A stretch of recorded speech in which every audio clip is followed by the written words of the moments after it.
When God created the world, it was perfect. There was no sin and no rebellion, and God saw that everything was good. But when He told Adam and Eve not to eat from the tree of the knowledge of good and evil, they had a choice between those two things, good or evil. This free choice that was given in the garden continues to face mankind every day. We can choose to do good or we can choose to do evil. When Adam and Eve chose to do evil by eating the fruit, sin entered the world and it was no longer perfect.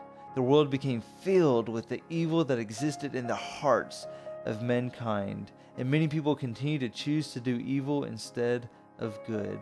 Despite the horrible consequences that accompany our free choice to do evil, it is still important that we have been given this choice. Without having a choice whether to serve and obey, mankind cannot experience the fullness of love, which requires free will. Throughout history, mankind continued to choose to do evil, and these evil choices brought about sadness, destruction, punishment, and death.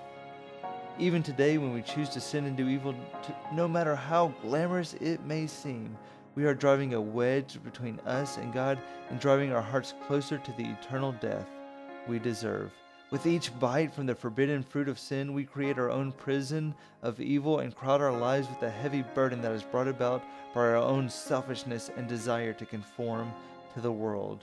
The world is in a fallen condition, and it can be very discouraging to look around and see how much evil there is. All around us, people are turning to the wrong things for fulfillment: money, idols, greed, selfishness. All of the evil that continues to plague our world today. And it is in the midst of these evil trappings that we sometimes can't see the good that exists in the world, and things seem hopeless. But God did not leave His creation in a doomed state of its own rebellion. He gave mankind something to hope for and believe in. His presence can be experienced by those searching for Him in nature, as declared in Romans 1:20. Which explains that God has been revealing Himself since the creation of the world through His invisible qualities, His eternal power, and divine attributes. And even today, in the 21st century, among the evilness that is consuming the world around us, we must continue to draw near to God and seek His face daily. For God says in Jeremiah 29:13 that you will seek me and find me when you search for me with all of your heart.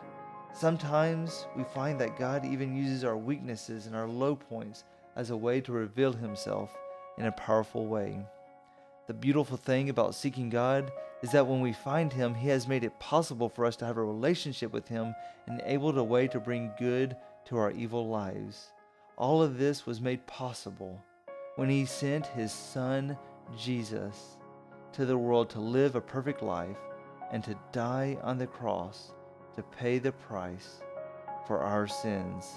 It is the sacrifice of Jesus that continues to forgive us from our evil ways and make it possible for us to be considered good and not forever marked by the evil that we have been entangled with. As we walk in the light of Jesus and continue to reflect His light on the world, we are forgiven from our sins, and we find ourselves being freed from the evilness that once enslaved us. With this new freedom from the bondage of sin, our eyes are more open to the fact that there is not just evil and suffering around us, but good and perfect things. We are all of a sudden aware of the good that God is doing in the world through the Christians who are reflecting His light. It is exciting to think about how God's goodness will continue to pour out even until the last day. In Philippians 1 and verse 6, Paul explains that God, who began a good work in us through the death of His Son, will continue to carry on that good work until its completion when Christ returns to this earth. As Christians, we must not only believe in the good that God is doing in the world, we must make every effort to be the good in the world.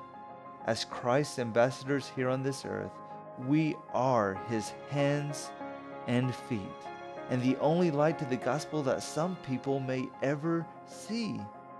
Let us rededicate ourselves to letting our light shine so brightly that others may see our good works and also believe that there is good in the world.